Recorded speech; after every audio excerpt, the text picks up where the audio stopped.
വയനാട് തുരങ്കപാത നിർമ്മാണോദ്ഘാടന വേദിയിൽ മുഖ്യമന്ത്രി പിണറായി വിജയനെ പ്രശംസിച്ച് താമരശ്ശേരി രൂപതാ ബിഷപ്പ്മാർ റെമിജിയോസ് ഇഞ്ചനാനിയൽ. നിശ്ചയദാർഢ്യമുള്ള മുഖ്യമന്ത്രി ഉള്ളതുകൊണ്ടാണ് പദ്ധതി യാഥാർത്ഥ്യമായത്. പദ്ധതിയെ എതിർക്കുന്നവർക്കെതിരെ ഒന്നിച്ചു നിൽക്കണമെന്നും താമരശ്ശേരി ബിഷപ്പ് പറഞ്ഞു. ഈ പദ്ധതി നടപ്പിലാക്കാമെന്ന് മുഖ്യമന്ത്രി ശ്രീ പിണറായി വിജയൻ അന്ന് ഉറപ്പു തന്നു.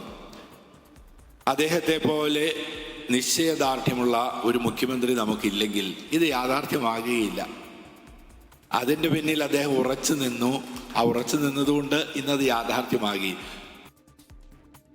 വയനാട് തുരങ്കപാത യാഥാർത്ഥ്യമാക്കാൻ ഇടപെട്ട മുഖ്യമന്ത്രി പ്രശംസിക്കുന്നുവെന്ന് ടി സിദ്ദിഖ് MLA. പദ്ധതിക്ക് നേരത്തെ പണമനുവദിച്ച ഉമ്മൻചാണ്ടിയെയും KM മാണിയെയും ഓർക്കുന്നുവെന്നും ടി സിദ്ദിഖ് പറഞ്ഞു.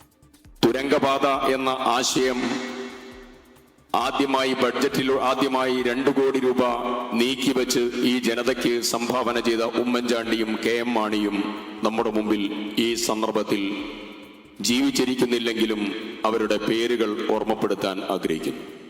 ഇന്ന് 2135 കോടി രൂപയുടെ അതിവിശിഷ്ടമായ പ്രധാനപ്പെട്ട ഇരട്ട തുരങ്ക പാതയായി അതിനെ വിഭാവനം ചെയ്ത് പൂർണാർത്ഥത്തിൽ അതിന്റെ പ്രവൃത്തിയിലേക്ക് എത്തിക്കാൻ നേതൃത്വം കൊടുത്ത ബഹുമാനപ്പെട്ട മുഖ്യമന്ത്രിയെയും അതിന്റെ പിറകിൽ പ്രവർത്തിച്ചതായ മുഴുവൻ ആളുകളെയും ഈ സന്ദർഭത്തിൽ പ്രത്യേകം എടുത്തു പറയാൻ ആഗ്രഹിക്കുന്നു.